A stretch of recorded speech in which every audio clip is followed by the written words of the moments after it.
Assalamualaikum warahmatullahi wabarakatuh. Waalaikumsalam warahmatullahi wabarakatuh. Ya, selamat datang teman-teman semua yang udah gabung di Kulzum pertama QBP.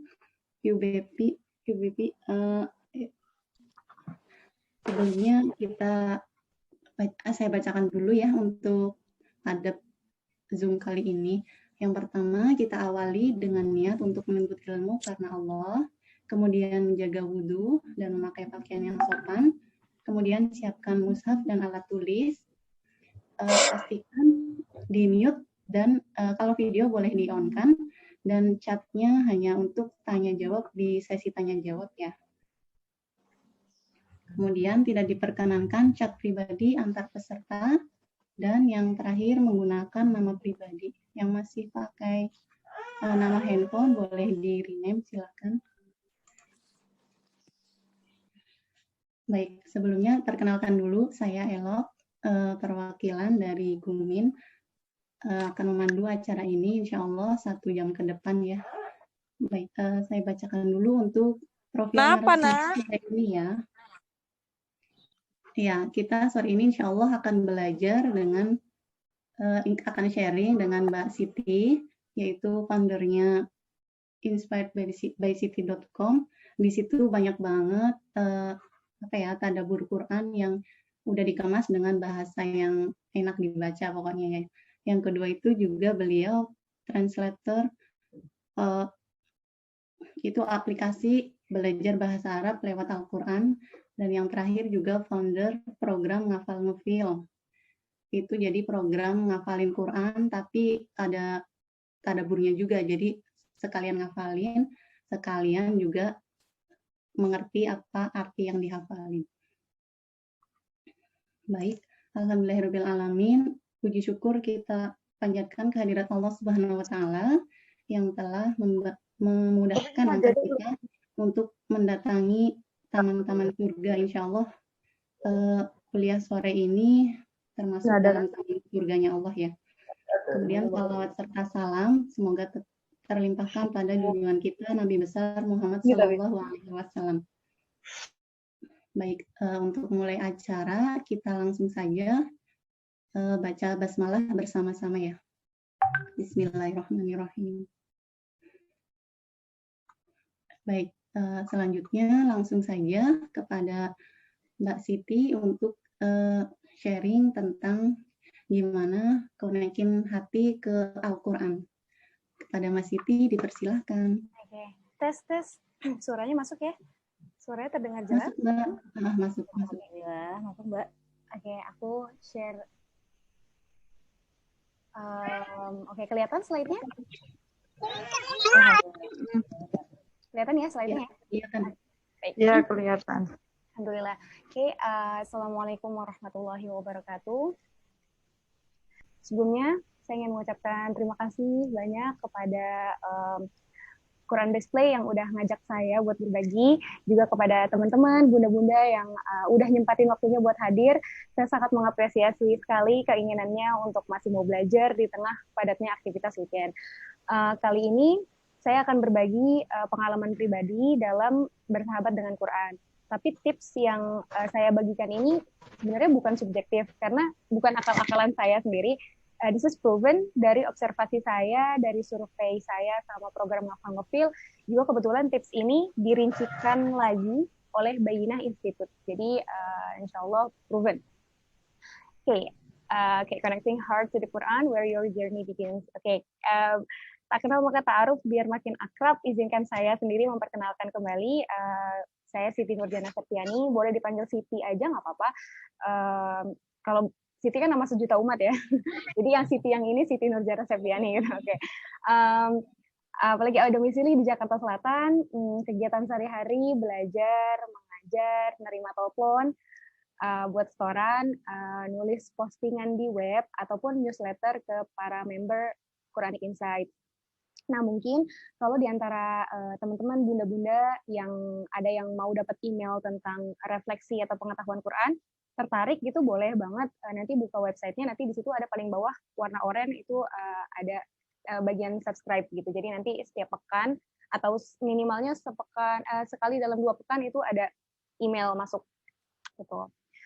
Oh ya, belum ini. Oke, terus juga ya founder Ngafil, terus juga pernah ini mungkin di antara teman-teman juga udah ada yang familiar nih sama ikonnya. Jadi di sini sebenarnya games Quran US based app yang bikin imam di Washington DC.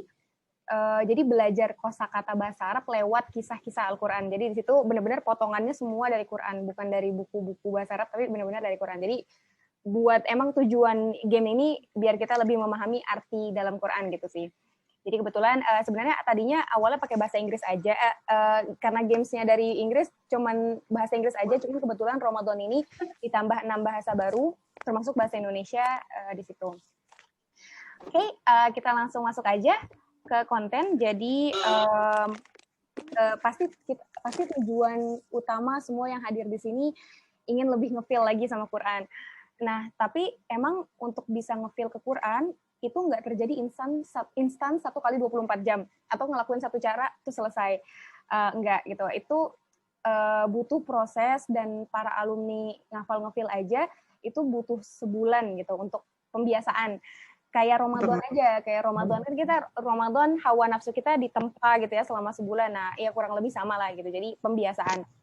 Jadi dan intinya sih semuanya proses, kokohin niatnya, kuatin, continue belajarnya, dan jadi konsisten gitu kan. Karena sebenarnya apa yang kita lakukan kan benar-benar mengembalikan hati kita pada penyejuknya. Jadi insya Allah kalau udah berusaha nanti Allah yang mudahin. Gitu. Nah, di sini ada 3 pembagian, 3 kategori yang mau kita bahas di sini: personal keys, intellectual keys, sama practical keys. Nah, ini 3 kunci yang bisa bantu kita lebih engage sama Quran. Pengkategorian ini balik lagi dari Bayinah, tapi sebelumnya saya emang udah sebelum saya dapet itu PDF, alhamdulillah saya emang udah ngelakuin itu duluan. Jadi makanya pas dan udah ngejalanin duluan, makanya ketika pas baca tuh jadi kayak berkaca sama diri sendiri gitu, karena oh iya ini bener nih kayak gini, oh iya ini saya udah ngelakuin ini gitu. Oke, kita langsung masuk aja ke personal keys. Pertama dari pribadi kita sendiri. Sebenarnya nggak butuh dari awal banget tuh personal dari kita. Jadi kita perlu mengaktifkan hal-hal yang ada pada diri kita. Apa? Oke. Oh ya, sebentar sebelumnya gini. Kalau misalnya kita belum ngerti bahasa Arab, itu sangat dianjurkan, maksudnya benar-benar zero ya. Kalau ngerti dikit-dikit ya oke lah.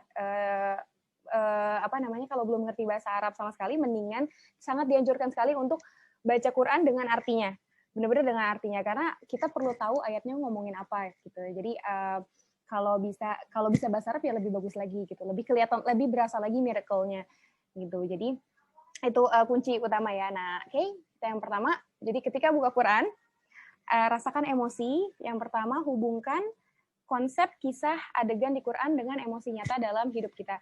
Jadi kan gini, kita tahu ya Quran itu kan isinya kebanyakan cerita nabi-nabi, cerita umat-umat terdahulu, kisah orang solih, kisah-kisah orang zolim. Misalnya gini, contoh di surah Al-Qasas. Di surah Al-Qasas itu kan di bagian awal cerita pertama itu kan tentang ibunya Nabi Musa.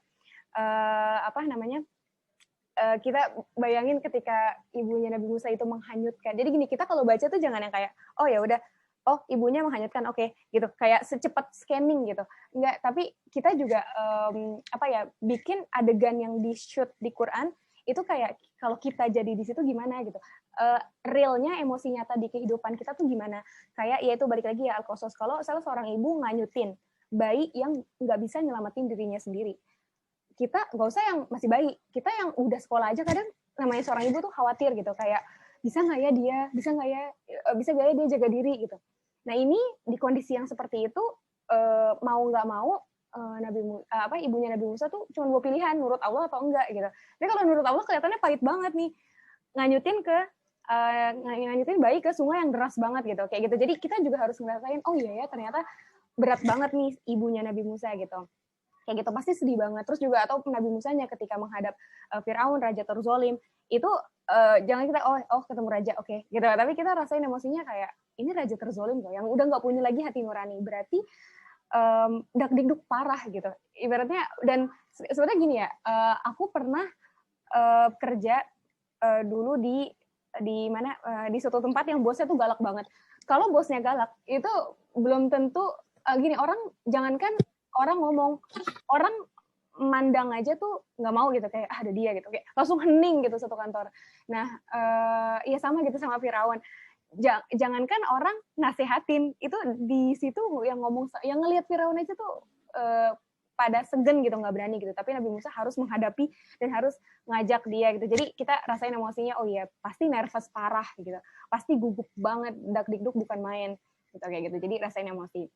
Nah yang kedua, bentar, kok nggak bisa? Oke. Kedua, aktifkan imajinasi. Jadi di Quran itu kan ada banyak banget gambaran, baik itu gambaran tempat ataupun sikap seseorang. Nah, kita aktifin imajinasi kita ketika membacanya.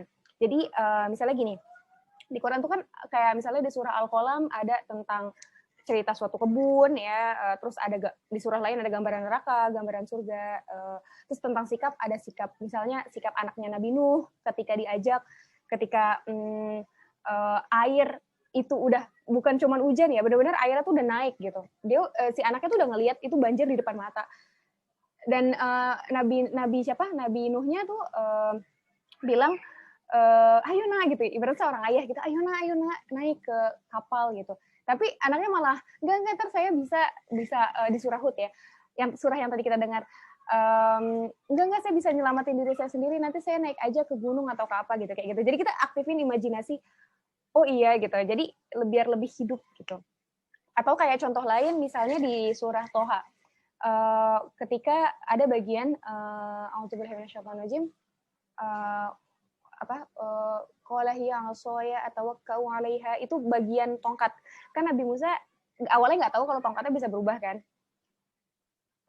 Ketika tongkatnya yang nemenin dia sehari-hari buat ngeruntuhin daun atau buat bersandar, atau tiba-tiba Allah bilang lemparin gitu. Pas lemparin jadi ular kan. Nah, kita tuh jangan yang kayak oh jadi ular, oke gitu. Tapi kita pikir ya Allah gitu. Maksudnya sekarang gini, ini ya biar kita bisa relate. Misalnya kita tiap hari megang sapu. Kita tiap hari, kita nggak mungkin nggak megang sapu kan, kayak pasti bersih-bersih gitu. Sapu yang udah kita tahu bentuknya gimana, rasanya gimana kalau dipegang, panjangnya segimana, kita udah paling paham sapu kita masing-masing. Tiba-tiba sapu yang udah nemenin kita tiap hari, pas kelempar jatuh gitu, langsung berubah jadi anaconda. Itu pasti kan kaget banget gitu, langsung kaget, gugup gitu. Nah, itu pun apa yang dirasakan Nabi Musa gitu. Jadi, karena wa'al qiyasok, jadi dijatuhin gitu, bukan dilemparin jauh. Berarti kalau dijatuhin kan deket. Jadi kita aktifin imajinasi itu juga. Gitu. Jadi bahkan ya kalau ibu-ibu ya, kalau misalnya sapunya jadi anaconda itu langsung hibrid ya, kabur. Nah, di situ kita akan lebih ngerasa kisah itu lebih hidup. Lalu libatkan panca indera. Jadi kayak nih, selain mata, libatkan pendengaran dengan mendengarkan murotal dan qori yang disukai sambil mata kita menyimak terjemahannya. Nah, ini sesuatu yang di aku applicable banget. Jadi misalnya gini, kita dengerin murotal qorinya siapa aja yang disuka. Nah, sambil dengerin murotal, mata kita ke terjemahan ayatnya. Jadi itu gak tahu ya, kalau saya sih ngefeel banget gitu. Jadi ibaratnya kita melibatkan nggak cuma mata. Kalau misalnya kita baca kan mata aja gitu. Tapi kalau ini pendengaran juga dilibatin gitu. Jadi semua panca indera, hatinya, selain hatinya juga kita bawa, tapi panca indera lainnya juga gitu. Lanjut aja, kita ke intellectual keys. Kalau tadi usaha dari dalam diri, nah ini usaha dari luar. Jadi buat belajar dan memperkaya diri lagi dengan pengetahuan Al-Quran. Nah, efeknya sangat-sangat besar. Yang bagian part 2 ini. Saya ngerasain banget bedanya sebelum dan sesudah tadabbur. Nggak cuma pas sholat atau pas baca Quran, bahkan ngedenger orang yang tilawah, itu kadang kebayang gitu. Kebayang visualisasinya, ini tentang ayat ini, kayak gitu. Jadi, ini berefek banget yang part 2 ini. Nah, jadi di sini ya kita tahu ya, sebagai manusia, kita nggak lahir langsung ngerti segala hal gitu. Semuanya melalui proses belajar. Sama halnya dengan Quran. Kadang pas baca dan ada hal-hal yang kita nggak ngerti gitu.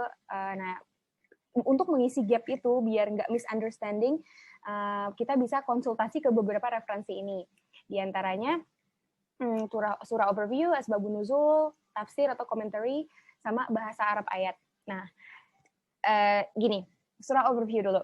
Surah overview tuh kayak helikopter look gitu. Jadi kita ngelihatnya tuh secara keseluruhan buat tahu tema sentralnya, tema dominannya tentang apa. Kayak misalnya surah Luqman, tentang tapi sebenarnya kalau surah Luqman ngomongin Luqman tuh cuma satu halaman aja sih gitu. Atau misalnya mungkin surah An-Nisa. An-Nisa itu kan isinya berisi tentang wanita ya, hukum-hukum memperlakukan wanita, gimana adil terhadap wanita gitu.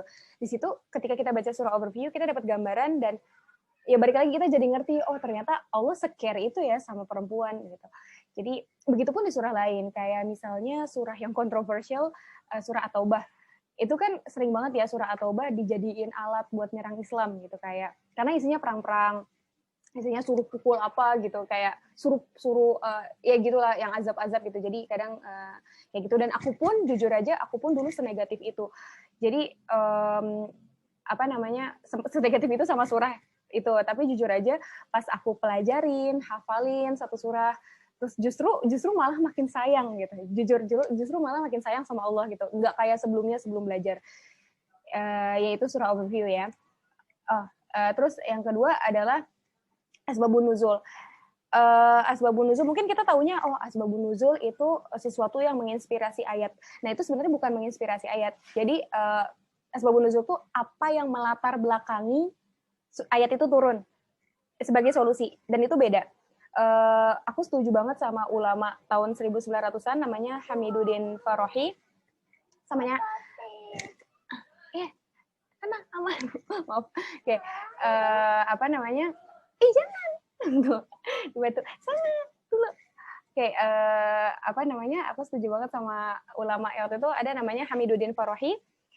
Dalam bukunya Dalailun Ligham, itu di situ beliau menganalogikan kalau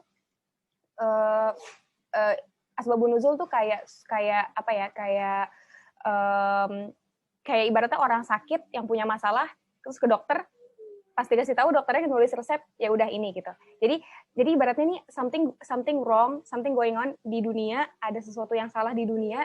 Nah, ayat itu turun kayak sebagai ngasih solusi gitu. Persis kayak dokter itu ngasih resep gitu, kayak gitu kurang lebih. Nah, jadi kayak misalnya nih contoh asbabun nuzul yang membantu banget, kayak maaf banget karena kita perlu tahu sebagai wanita, kayak ayat poligami. Kita tahu waktu itu aku pun senegatif itu gitu. Aku waktu itu ketika di surah, ketika waktu itu sempat mau ngafalin An-Nisa, terus kayak kesel gitu awalnya. Kenapa sih harus ngafalin ini gitu, dan malas gitu dan lain-lain. Tapi ketika baca asbabun nuzulnya, itu aku langsung malu sendiri, malu banget, karena kayak ya Allah, ternyata Allah tuh wise banget, ternyata Islam tuh wise banget, dan aku jadi lebih bijak, nggak yang kayak maksudnya jadi lebih ngerti gitu, itu ayat itu turun buat apa gitu, kayak gitu. Jadi kayak misalnya gini, kita kan taunya dan orang sering ngejadiin ayat itu sebagai kayak diserang aja gitu, Islam diserang, feminis menyerang ayat itu gitu. Nah, sebenarnya kan ayat itu turun ketika 10% syuhada, which is kepala keluarga, itu meninggal, yaitu langsung booming anak yatim sama janda. Ya bayangin aja gitu, kalau misalnya 10% itu hilang, langsung booming anak yatim dan janda, ya pastilah mereka butuh penopang ekonomi. Makanya ayat itu turun sebagai solusi. Jadi sebenarnya itu bukan anjuran, tapi solusi di keadaan super darurat itu. Dan juga kita perlu tahu kalau zaman dulu yang wanita tuh kayak objek gitu. Maksudnya banyak banget gitu, kayak objek di nggak terbatas jumlahnya. Nah, makanya justru itu Islam turun membatasi poligami yang tidak terbatas dulunya gitu. Dan ini juga dengan syarat yang super ketat di kondisi super darurat gitu. Jadi di situ aku jadi mikir, oh ya Allah, ternyata wise banget gitu. Islam itu pas banget itu asbabun nuzulnya itu. Dan kalau kita emang dia di ayat sebelumnya, kita jadi kalau ngelihat Quran tuh jangan motong ayatnya gitu. Udah, tapi kita lihat dari ayat sebelumnya. Ayat sebelumnya ngomongin apa? Sebelumnya atau sesudahnya atau konteks page. Kalau setelahnya sih seringnya kayak ini ngomongin pengecualian, misalnya illal ladzina amanu gitu. Misalnya azab ilal ladzina amanu gitu setelahnya. Jadi lebih kemungkinan di sebelumnya. Karena di sebelumnya itu dan di surah An-Nisa itu asbabun nuzul membantu sekali karena juga pas dilihat ternyata di surah sebelumnya ayat sebelumnya maaf itu ngomongin tentang anak yatim dan janda-janda. Jadi make sense banget gitu. Lanjut kita ke tafsir atau komentari. Jadi buat ngerti ayat apa sih maksud ayat ini apa sih gitu. Nah, jadi tafsir ini walaupun nggak ikut daftar karena kalau misalnya buat ngerti maksud ayat ini apa sih gitu, tafsir itu sebenarnya bisa baca sendiri dari buku atau kalau males boleh dengar penjelasan ustadz gitu bisa. Nah, tapi kalau saya sendiri jujur saya bukan orang yang gampang percaya bahkan sama penjelasan ustadz gitu. Jadi kadang misalnya saya dengerin dari penjelasan ustadz, emang iya kayak gitu. Nah, terus kadang saya cari lagi, saya cross check gitu. Jadi saya lebih percaya sama apa yang saya lihat gitu, baca. Jadi dan juga kalau misalnya ini di Inspired by City juga itu juga aku nggak yang benar-benar nafsirin Quran, enggak, itu isinya kayak rangkuman belajar gitu yang aku kumpulin dari berbagai referensi dan yang udah aku cross check gitu. Jadi terserah itu masing-masing, pokoknya boleh dibaca dari, nanti kita lihat nanti di slide selanjutnya ada referensi bacanya dari mana aja gitu. Terus bahasa Arab ayat ya ini biasa ya di terjemahan ataupun di aplikasi arti perkata juga bisa. Oke, belajarnya dari mana? Zaman sekarang banyak banget referensinya, makin banyak, bisa dari buku, bisa dari apps, web, YouTube, podcast atau lectures, bisa dari sharing Quran yang bertebaran di sosial media, juga dari real teachers yang emang concern-nya ada di tadabbur. Nah, terus hal lain yang bisa kita lakukan selain pelajari itu semua, yaitu personal reflections gitu. Jadi kita tanyain hal-hal seperti ketika udah baca, kita tanya ini, kenapa ya cara ayatnya ngomong kayak gini gitu. Apa ya hikmah di balik ini gitu. Misalnya Al-Ikhlas, qul a'udzubillahi minasyaitonirrajim, qul huwallahu ahad. Kenapa huwa dulu baru Allah? Kenapa nggak Allah dulu? Kan harusnya ngenalin dulu siapa huwanya gitu, kayak gitu-gitu. Nah, sebenarnya emang boleh mempertanyakan Quran. Kalau mempertanyakannya menantang ya nggak boleh. Tapi kalau nanyanya kan bukan nantangin gitu, tapi belajar dan mencari hikmah biar makin jatuh hati. Jadi gak apa-apa, justru di situ emang kita mungkin belum siap sama jawabannya, belum punya jawabannya, but this is crucial, benar-benar bisa bikin apa ya,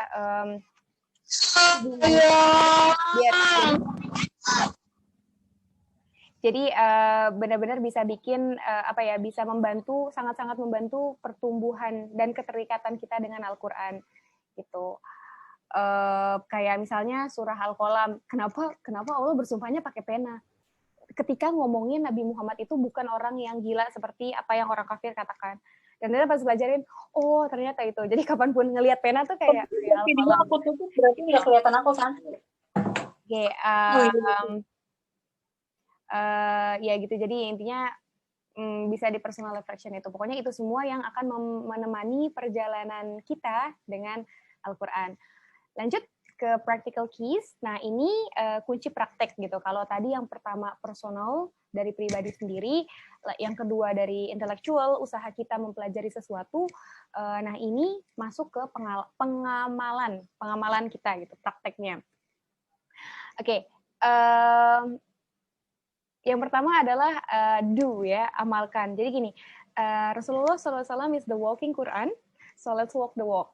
Jadi sekecil apapun yang kita pelajari, yang baru kita tahu, itu akan membuat ayat yang kita baca tuh menjadi nyata, relevan dan bermanfaat. Jadi kayak misalnya kadang ya kita ngerasa, udah gue udah pelajarin ini gitu. Tapi jujur aja Quran tuh beda sama buku. Kalau misalnya buku IPA kita, iya ini gue udah pernah baca, udah pernah kaji gitu. Ya udah. Tapi kalau Quran mau dikaji setiap generasi itu nggak akan pernah habis. Selalu beda gitu. Besoknya datang ke ayat itu lagi dengan perasaan baru, dengan pengalaman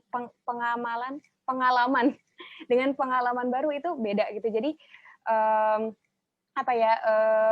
akan selalu beda gitu. Jadi dan mungkin ada juga kan nggak semua hal mungkin udah kita amalin. Jadi ketika kita udah pelajarin, oh kayak gini, ya udah kita langsung bikin itu.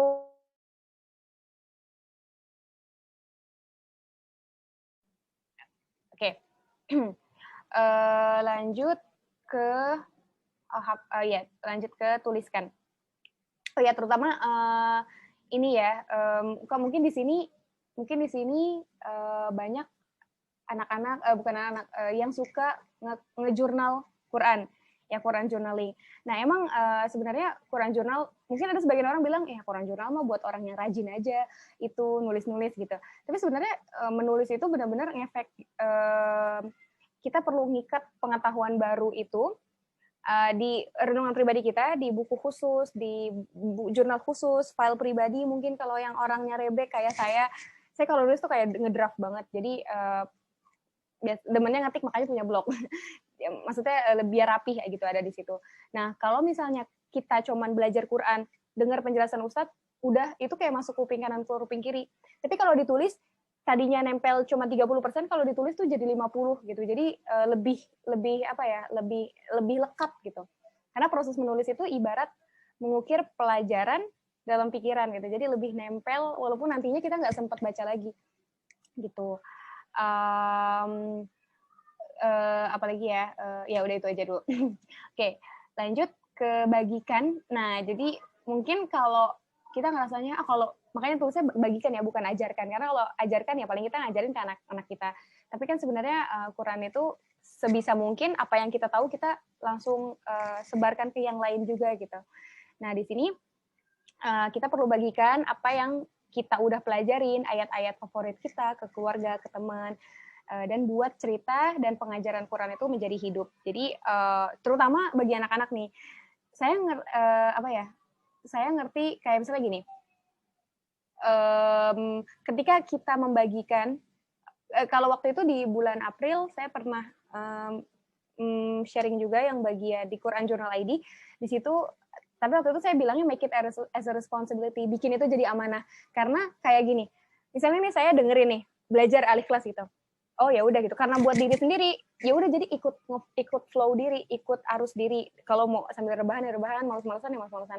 Tapi ketika itu misalnya, iya minggu depan kita sharing alih kelas, oke, jadinya lebih apa ya, lebih semangat. Bukan kita nggak belajar karena orang lain, tapi maksudnya di situ karena kita punya amanah, karena kita punya tanggung jawab, kita jadi lebih terpacu gitu buat belajar. Dan di situ ketika dibagiin, ketika oke, kalau tadi didengerin aja nempelnya 30%, ketika ditulisin 50%, ketika dibagiin itu bisa sampai 70% nempel di otaknya gitu, jadi lebih ngefeel lagi. Nah itu bagus buat diri kita. Jadi ketika kita membagikan itu ke orang lain, itu bukan sama sekali, itu nggak pernah menguntungkan orang lain. Ya oke, mungkin mereka ngambil untung, tapi yang jauh lebih menguntungkan itu diri kita sendiri.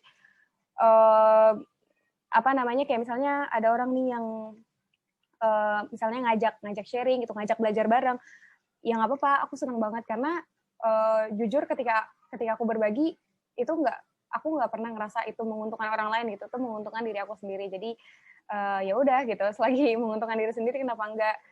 Termasuk ngafal-ngefil gitu, ngafal-ngefil tuh tiap hari nerima setoran gitu ya, jadi kayak kita murojaah, ibaratnya gimana ya, kayak punya teman murojaah gitu, jadi itu menguntungkan diri saya sendiri gitu. Lanjut, yang terakhir adalah hafalkan. Saya ngerti nggak semua orang jago dalam menghafal, jadi ini optional tapi highly suggested gitu. Karena balik lagi, kami di NN itu apa yang dihafal, apa yang dipelajari di insight, di tadaburnya, terus dihafal, terus disetorin ke Allah pas sholat gitu. Jadi sholat itu jadi lebih baik karena kita ngerti apa yang kita baca. Karena kalau nggak gitu, ntar pas lagi sholat kepikirannya jemuran gitu, ya jemuran, oh ya botol belum dicuci, oh ya ini piring belum dirapihin gitu ya. Jadi nggak inget gitu, yang nggak inget semua jadi keingetan pas sholat gitu. Jadi situ kan sebenarnya kita emang mau ngefeel di mana lagi sih kalau bukan di sholat gitu. Ya oke lah pas baca Quran, tapi kan lebih bagus lagi kalau kita kualitas sholat kita tuh mendekati para sahabat gitu, yang sampai terisak-isak gitu. Jadi ya itu makanya lebih enak dihafalin Jadi bisa dibaca pas sholat. Jadi bisa ngerti dan pikiran kita nggak kejemuran, nggak ke yang lain, jadi bisa ke visualisasi ayat lagi gitu. Kenapa hafalkan? Karena hafalan itu akan menjadi harta pribadi yang memberikan kita kebaikan, melindungi kita dari bahaya, dan juga memberikan kenyamanan pada saat yang dibutuhkan. Emang menghafal nggak wajib, nggak ada yang bilang itu wajib. Cuma alangkah indahnya jika di dalam hati kita tersimpan ayat-ayat Allah yang dapat menjadi penyejuk di kala suka maupun duka. Oke, kayak kita lihat gambar-gambar berikut. Pernah nggak ngelihat pemandangan ini di depan mata kita langsung? Kalau kita ngelihat gambar-gambar ini tuh kayak, ya Allah, selembut itu ya hati mereka gitu. Hatinya para sahabat yang balik lagi sampai terisak bahkan pingsan gitu saat mendengar Al-Quran.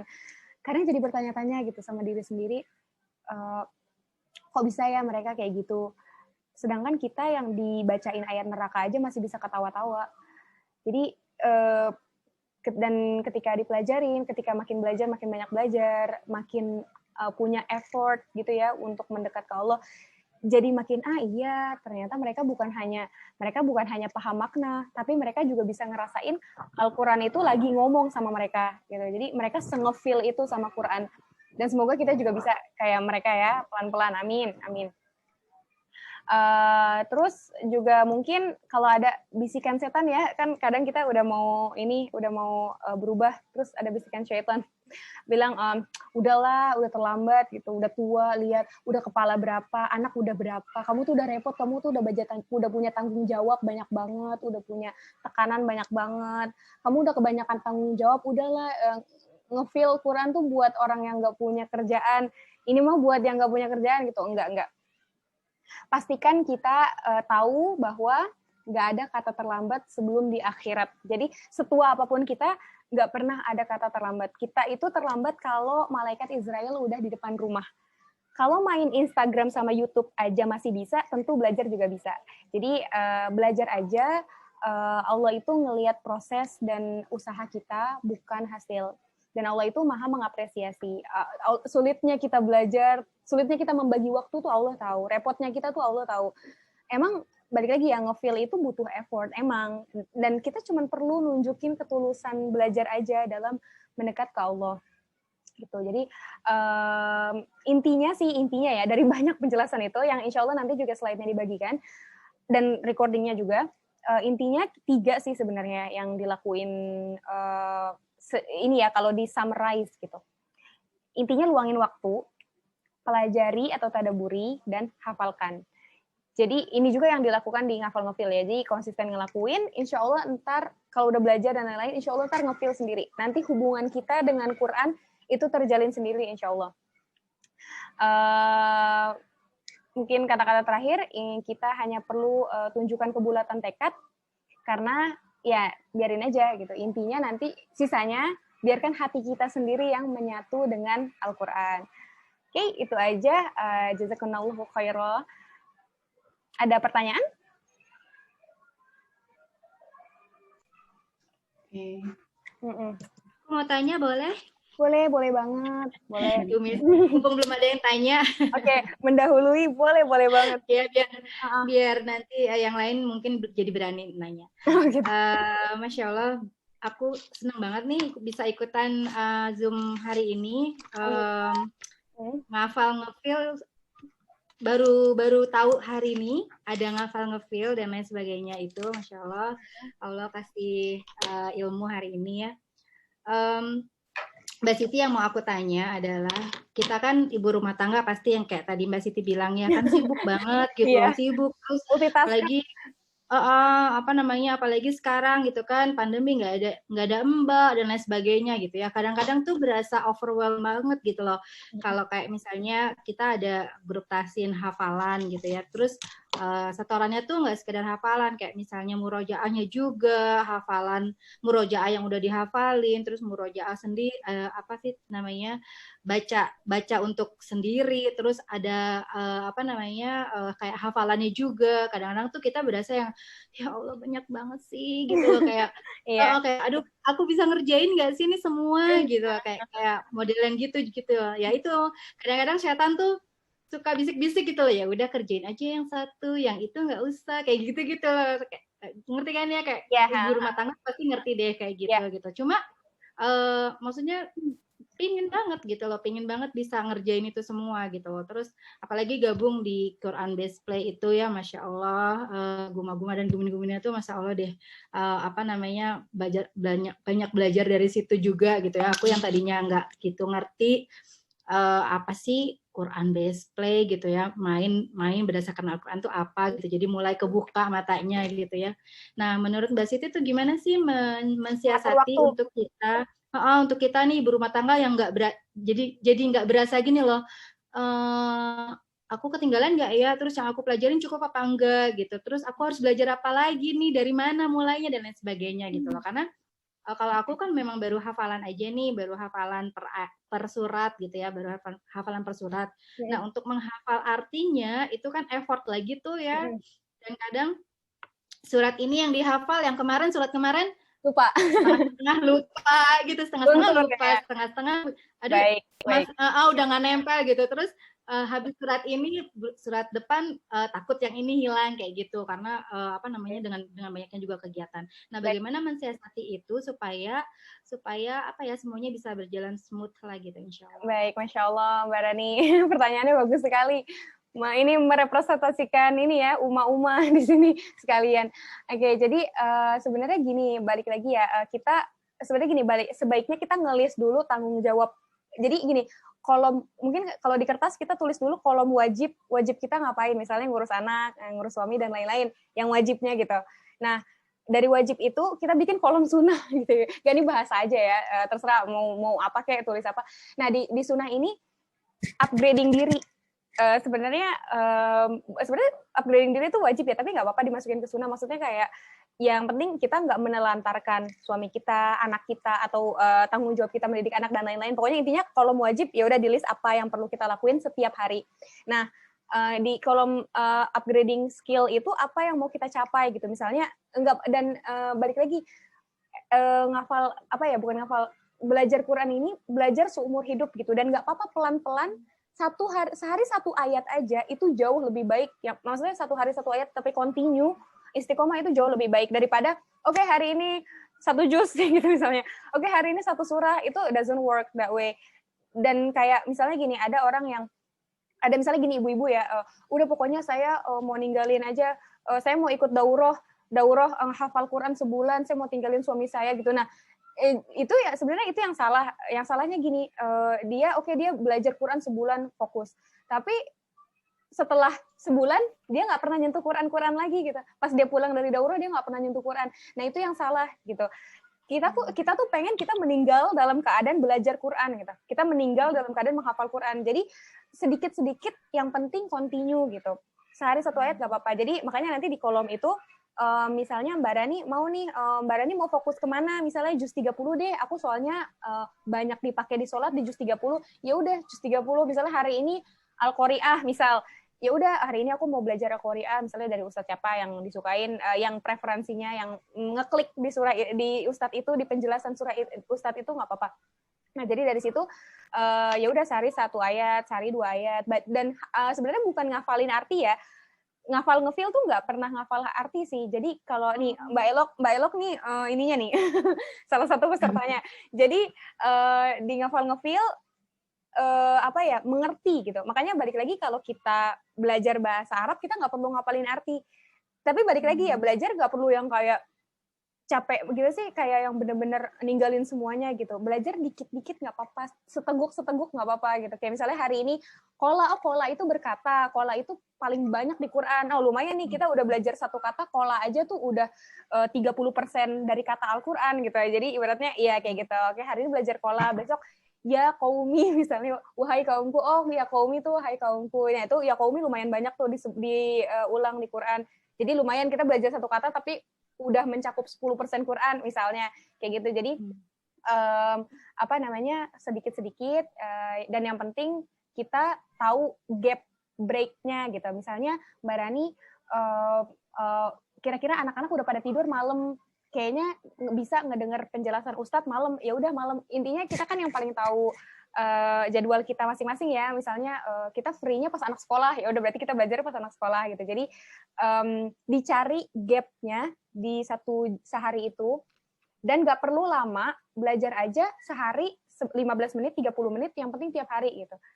Jadi jangan terpacu dengan hasil kayak ya Allah, gue udah murojaah udah 1 jam tapi nggak dapet nggak nempel, nggak apa-apa, itu udah tertulis pahala gitu. Jadi emang itu nggak kelihatan, catatan pahala tuh nggak kelihatan, catatan kesabaran tuh nggak kelihatan. Jadi kita jangan pernah ngelihat ke hasil, ya Allah gue udah ikut tahsin, program tahsin 2 bulan nggak dapat apa-apa, nggak mungkin nggak dapat apa-apa kalau ikhlas. Jadi jangan ngelihat ke yang konkret doang gitu. Insya Allah kalau misalnya kita ikhlas, kalau misalnya kita benar-benar ya Allah saya pokoknya sesibuk apapun saya sedikit nggak apa-apa ya Allah, sungguh Engkau tahu betapa susahnya saya mengatur waktu, tapi semoga yang ini bisa berat bobotnya kan, karena ada 2 orang nih, satu dia gabut gitu ya, misalnya milenial suka rebahan, nah yang satu lagi ibu-ibu yang emang kegiatannya padat banget. Nah ketika dua-duanya belajar Quran tentu bobotnya beda. Yang padat aktivitas tentu dia lebih berat lagi karena dia harus ngatur waktu dan maksudnya ada tanggung jawab dan lain-lain gitu. Karena beratnya beda. Kalau yang kosong kan ya gampang gitu. Ibaratnya dia harusnya bisa belajar lebih banyak gitu. Jadi itu sih dicari. Jadi lihat dulu listnya apa yang mau dicapai di bulan itu atau di hari itu, dan juga lihat gapnya di malam atau di mana dan lain-lain. Semoga menjawab ya Mbak Rani. Oke, jazakillah khair Mbak Siti. Amin, Aku bacain pertanyaan yang dari grup chat. Dari chat boleh. Ya. Dari chat. Ini dari Mbak Eva Handayani. Assalamualaikum Kak. Kalau kita sebagai ibu yang sedang belajar untuk lebih dekat lagi dengan Al-Quran, bagaimana kita juga bisa mendekatkan anak kita yang baru berusia 17 bulan dengan Al-Quran? Semenjak jadi ibu jadi nggak rutin baca Al-Quran, mungkin anak-anak sibuk dan lelah atau apa ya. Nah ini boleh dijawab Mbak Siti. Oke, kalau sebenarnya gini, kalau sebelum kita sebelum kita mengajarkan sebelum kita mendekatkan orang ke Quran, kita harus dekat dulu dengan Quran. Kayak misalnya balik lagi nih, kita ngerasa iya nih gara-gara jadi ibu nggak megang Quran. Nah ya udah berarti kita didik diri kita dulu gitu. Kita didik diri kita dulu. Nanti kan juga misalnya anak kita kan sering ngelihat ya, misalnya ibunya megang buku terus apa main Instagram mulu gitu misalnya. Jadi ibunya anaknya itu kan akan maksudnya dia growing up akan ngelihat habit ibunya gitu. Jadi kalau rata-rata yang aku lihat di di lingkungan aku itu ya yang ibunya deket sama Quran, anaknya tuh auto gitu. Walaupun nggak semua ya, maksudnya Nabi juga kan ada yang anaknya nggak kayak gitu. Jadi maksudnya mereka mau observasi kayak gitu. Ya itu yang pertama ya dari segi mendidik kitanya. Yang kedua ya cari aktivitas kayaknya di Quran Based Play juga lumayan bagus kan, di sharing aktivitas-aktivitas cara mengajar activity apa nih yang bisa ngedeketin anak ke Quran gitu, dari misalnya aktivitasnya atau dari buku-buku juga banyak banget nih cara-caranya. Misalnya tentang hujan, misalnya kita mau ngajarin siapa itu Allah gitu, misalnya pas hujan lewat apa sih aktivitas, misalnya main air atau apa, terus nanti sambil ngomong ya. Itu sebenarnya gini, untuk hal-hal aktivitas contohnya itu insya Allah dari Quran Based Play udah ada, jadi nanti boleh ditanyain langsung sama yang berpengalaman gitu. Jadi kalau dari aku paling kitanya dulu, nanti itu kayak aura gitu loh, kalau kita udah deket insya Allah nanti yang lainnya dapat aura itu gitu. Semoga menjawab Mbak. Oke, berikutnya ada lagi dari Mbak Laila Fitria. Menghafalnya dulu baru menghafal ya Mbak. Lalu apakah menghafalnya biar makin ngefeel, apa bisa dipilih ayat-ayat yang terasa di feel itu dihafal dulu? Oh, tunggu bentar. Berarti pertanyaannya apakah boleh milih surah, milih ayat gitu ya? Jadi tahapan menghafalnya adalah tadabbur dulu, baru menghafal. Pertanyaannya, apakah tadabbur dulu baru menghafal? Kemudian kalau menghafalnya biar makin ngefeel itu, apa bisa dipilihkan ayat-ayat yang terasa di feel itu dihafal dulu? Jadi yang mau di feel itu dihafal dulu apa gimana gitu? Oke, jadi pertama sih sebenarnya gini, both ways are okay gitu. Dua-duanya nggak apa-apa. Mau tadabur dulu baru hafalin atau hafalin dulu tadabur. Kayak misalnya contoh gini, kayak kalau di ngafal-ngefil nih, surahnya sengaja dipakai surah tengah karena sengaja kita pengen mereka belum nyentuh surah itu dulu gitu. Jadi kalau di ngafal-ngefil tadabur dulu baru ngafalin. Nah, tapi kita kan juga punya di otak juz 30 gitu, Al-Ikhlas, An-Nas, berarti kan kita udah hafal kan. Nah, kita bisa tuh, oh iya ya, ini aku udah hafal, coba aku pelajarin apa yang aku hafal gitu. Jadi, terserah misalnya mau pilihin, ada nih, misalnya ada list ayat-ayat tentang kesedihan gitu misalnya, atau ayat-ayat tentang Nabi Yusuf gitu, tentang part Yakub mendidik anaknya dan lain-lain, atau Lukman, ya udah nih, aku mau ngafal ini, boleh nih, bebas banget, terserah. Ini mau gede. Oke, Mbak Rani, boleh lanjut? Oke, ini ada pertanyaan.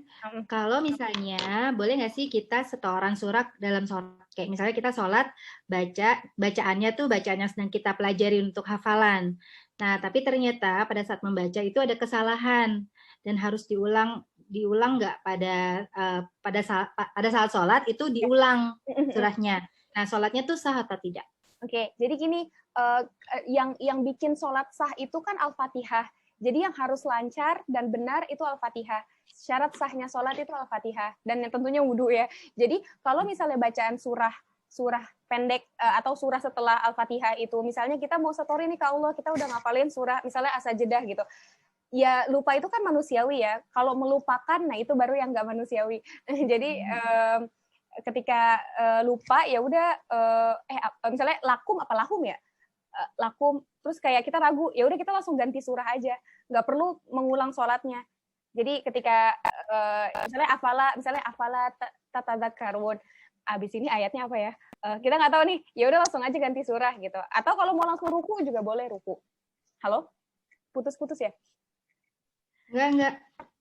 Iya kayak gitu. Jadi kayak gitu. Jadi nggak apa-apa, nggak perlu diulang dan jangan jadiin kayak ya udah deh gue ini. Emang bagusnya tuh kalau udah lancar banget disetor ke Allah gitu pas sholat. Tapi kan kita nggak bisa memungkiri yang lancar juga bisa jadi nggak lancar gitu pas sholat. Ada aja gitu yang jadi kayak gitu sih. Bahkan kita boleh kan sholat sambil kalau misalnya masih belajar kita boleh Al-Quran boleh kita taruh depan ya kan? Iya kalau sholat sunnah sih Mbak. Kalau sholat sunnah ya. Kayak sholat tarawih, sholat tahajud, sholat witir, iya kayak gitu masih sholat sunnah boleh. Tapi kalau sholat fardu enggak. Kan kita takutnya itu jadi nggak fokus atau gimana. Sholat fardu tetap wajib yang dihafal. Tapi kalau sunnah misal duhanya mau surah panjang misalnya atau tahajud itu boleh. Gitu. Jadi sebaiknya kalau misalnya mau baca surat yang sedang kita pelajari atau hafalkan, sebaiknya di sholat sunnah aja. Enggak juga, gitu ya? Balik lagi terserah mau kalau di sholat fardu boleh. Cuman kan tadi pertanyaannya apakah harus mengulang gitu dan apakah itu sah? Ya kalau misalnya ragu ganti, maksudnya kalau udah baca terus kayak ragu ayat selanjutnya apa, ya udah ganti surah aja yang dihafal atau langsung ruku. Dan nggak perlu diulang sholatnya karena Al-Fatihah yang bikin sah sholat itu gitu. Oke. Berikutnya, Assalamualaikum. Untuk memahami Quran, apa baiknya dengar kajian dan juga penjelasan tafsir, tidak hanya terjemaah, karena pemahaman bahasa Arab juga terbatas. Nah, ini pertanyaannya gini. Untuk memahami Quran, apa baiknya dengar kajian atau penjelasan tafsirnya gitu, tidak hanya terjemahan. Jadi sebentar, berarti dengar kajian apa gitu ya fokusnya? Mungkin tentang Al-Quran juga kali ya, kajian yang berkaitan dengan Quran juga kali ya. Jadi gini, Mbak, kalau misalnya bukannya milih-milih ya, maksudnya gini, Islam itu kan banyak nih, misalnya ada fikih, ada akidah, ada parenting, ada apa gitu. Nah, kalau misalnya untuk sebenarnya hal-hal yang basic banget yang harusnya kita utamakan itu Quran gitu. Quran sama sirah itu harusnya tuh nomor 1 dibanding fikih dan lain-lain ya. Ibaratnya kan fikih dan lain-lain itu kan cabang gitu ibaratnya, bukan core. Jadi ya kalau penting sama-sama penting, semuanya penting. Cuman maksudnya diprioritaskan gitu. Jadi nah, dan nggak semua ustadz, nggak semua kajian membahas Quran. Ada yang kajian bahasnya apa gitu. Jadi better kalau emang fokusnya mau di lebih ngefeel sama Quran, ya udah berarti kita cari kajian yang membahas Quran gitu. Dan terutama ustadz-ustadz yang fokus di tadabur. Kan banyak tuh ya, misalnya ada Ustadz Bahtiar Nasir, ada Ustadz Numan Ali Khan, dan mungkin kalau Numan Ali Khan pakai bahasa Inggris, tapi kan banyak juga yang versi bahasa Indonesianya gitu. Nah, beliau sebenarnya aku juga salah satu mengambil banyak referensi dari Ustadz Numan karena beliau tuh apa ya, penjelasannya maksudnya detail banget gitu. Kalau ngebahas satu surah tuh yang benar-benar dari keindahan susunan, terus misalnya dan semuanya karena mungkin biasa ngajar di Amerika gitu ya. Ya mungkin yang karena audiensnya banyak yang batu gitu. Jadi semuanya ya penjelasannya tuh masuk akal gitu, make sense gitu. Jadi nanti mungkin bisa teman-teman cari sendiri gimana ininya apa namanya, kira-kira ustadz mana yang kita suka dari segi penjelasannya, yang penting fokusnya di Quran gitu. Oke. Pertanyaan berikutnya, Assalamualaikum Mbak Siti, gimana ya Mbak caranya supaya semangat bikin Quran jurnal? Terus untuk bikin Quran jurnal anak itu gimana? Soalnya selama ini ikutan Quran Best Play itu seperti bikin jurnal nggak sih Mbak? Jazakillah khairan. Kalau aku nggak tahu Quran Best Play kayak jurnal nggak? Iya. Mungkin Mbak Karin kali yang jawab kali ini. Apa nanti bisa dijawab oleh Mbak Karin ya? Iya, kalau misalnya gimana semangat bikin jurnal, ya ini cari bahan bakarnya. Bahan bakarnya itu motivasi. Jadi kalau misalnya kita motivasi kita kuat, bener-bener pengen apa? Bener-bener pengen sholatnya lebih baik lagi, pengen pengen meninggal dalam keadaan menghafal Quran atau mempelajari Quran. Pengen gini kan sebenarnya kita insya Allah usaha kita kan bisa menyeting ending gitu. Kita kan menyeting ending aja, kita pengen ending kita kayak gimana gitu meninggalnya. Jadi yang bikin semangat itu satu-satunya yang bikin semangat itu cuma motivasi dan tahu alasan kenapa saya melakukan ini gitu. Kalau misalnya udah melek sama udah sadar tujuan, udah sadar motivasi, itu insya Allah itu jadi bahan bakar yang seberat apapun, insya Allah bisa aja, ada aja jalannya gitu. Itu sih. Oke. Berikutnya, mau bertanya yang tadi di-share PPT-nya ya. Ketika sudah membulatkan tekad sisanya biar hati, biar menyatu dengan diri sendiri itu, maksudnya bagaimana? Gimana hati menyatu dengan ada materi, mungkin ada materi tadi ya. Mau bertanya yang tadi di-share, ketika sudah membulatkan tekad, sisanya biar hati yang menyatu gitu. Menyatu dengan Quran. Maksudnya ini bukan menyatu dengan diri sendiri ya, biarkan hati menyatu dengan Quran sendirinya. Dengan sendirinya maksudnya gitu ya. Dengan Al-Quran, menyatunya dengan Al-Quran. Ya, gitu. Karena tadi kan kita ngebahas ikhtiar apa yang bisa kita lakuin. Oh, ada 3 dari kunci pribadi, kunci intelektual, dan kunci praktek gitu. Oke, kalau di usaha udah dilakuin, ya udah sisanya biarin hati kita yang terikat sendiri dengan Al-Quran gitu. Hati kita yang menyatu sendiri dengan Al-Quran gitu maksudnya. Yang ini. Oke. Nah, ini pertanyaannya sama, dua orang yang bertanya yang sama. Bagaimana caranya untuk ikutan ngafal ngefeel? Nah, ini bisa dijawab. Gimana nih? Ya, jadi sebenarnya gini, ngafal ngefeel itu program gini ya mulainya.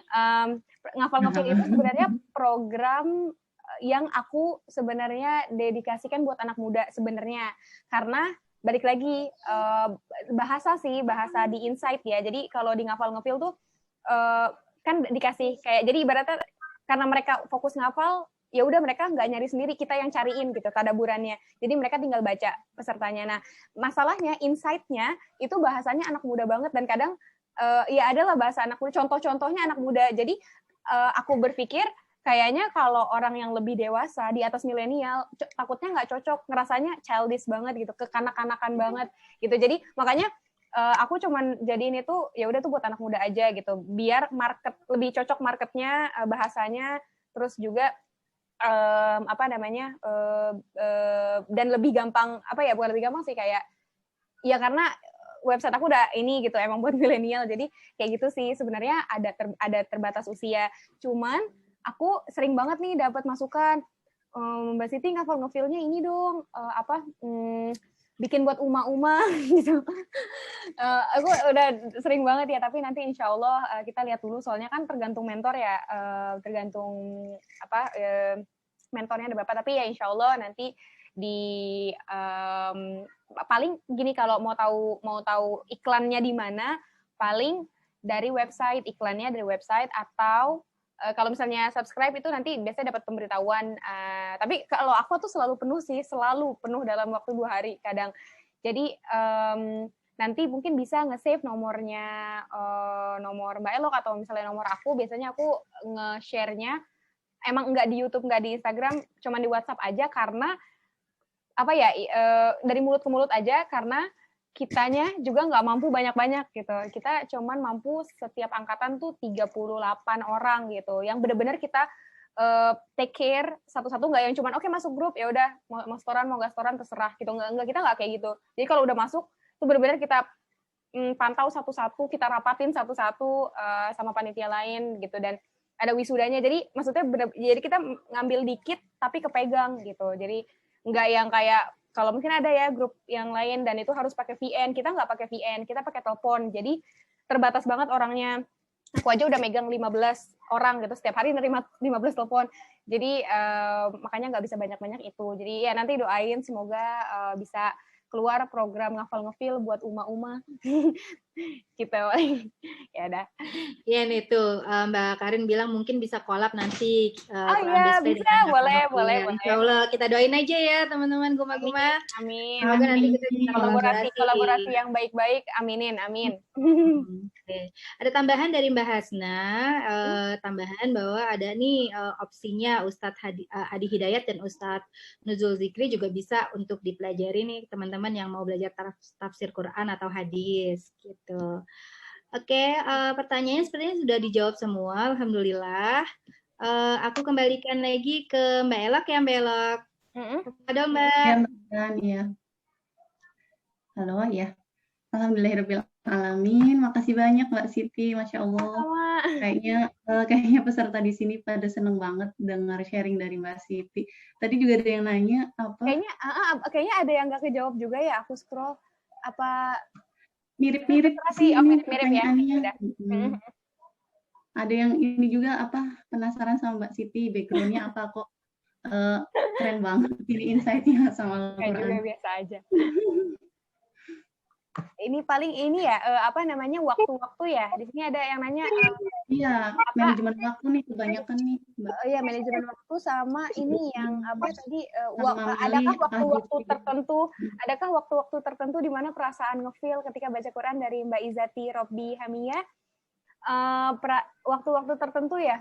Enggak sih, insya Allah Quran itu universal, benar-benar bisa dibaca kapan aja, mau sedih, marah, kecewa gitu ya, senang di waktu pagi, siang, malam, nggak pernah ada kayak lu akan misalnya kasarnya lu akan ngefeel cuman pas pagi, nggak kayak gitu.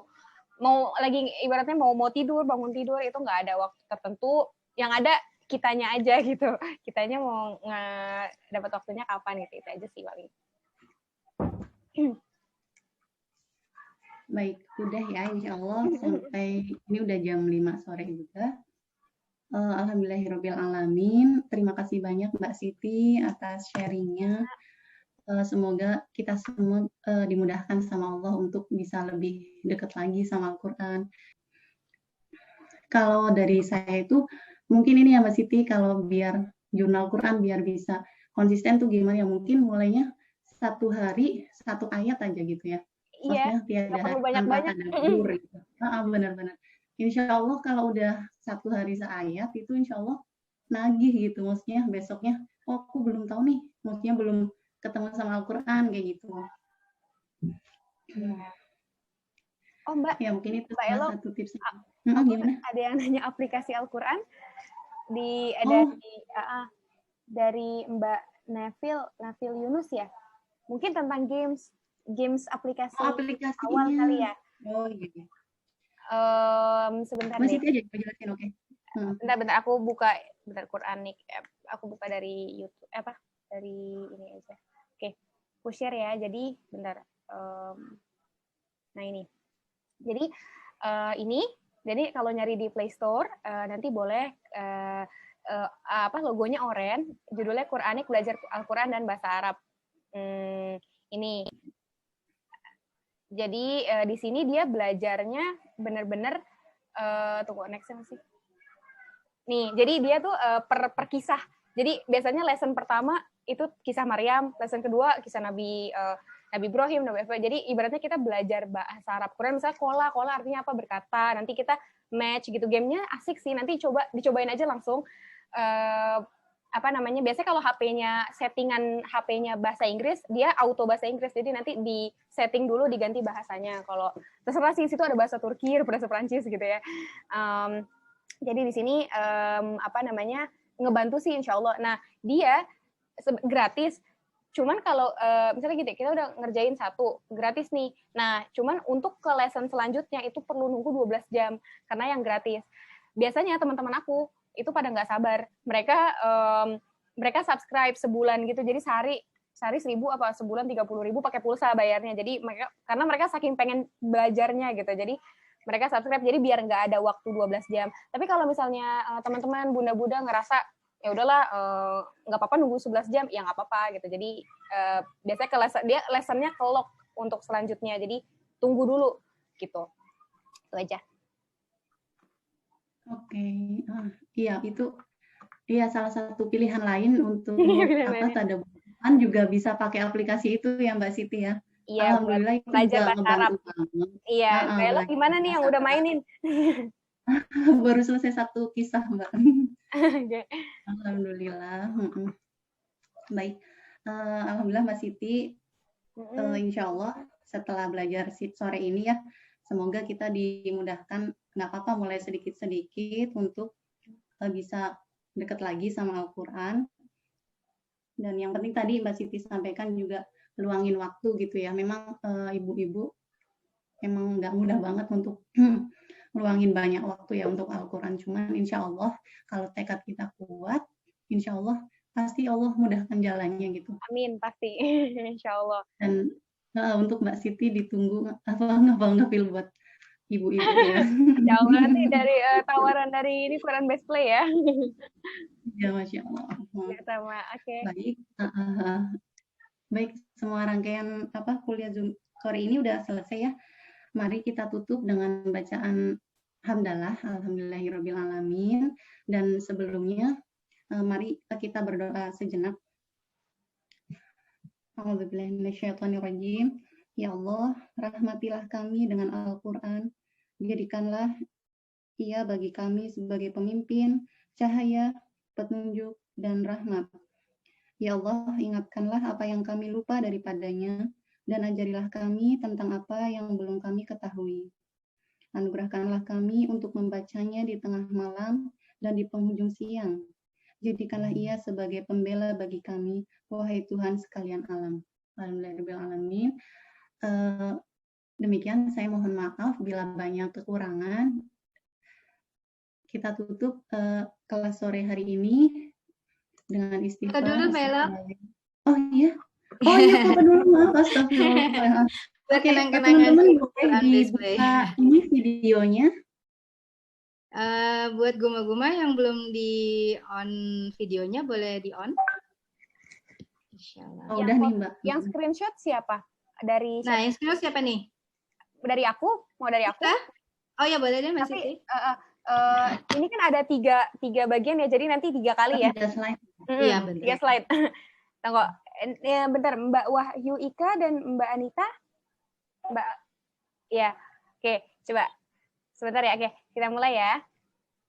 Tunggu, Mbak Anita belum on. Ya udah, nggak apa-apa.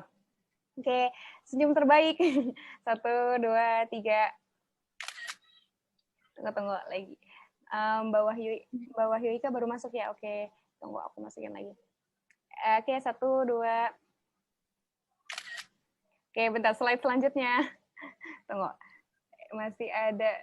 Oke, aku masih loading 2 kali lagi ya, soalnya ada 3 slide. Oke, ya, 1, 2, 3.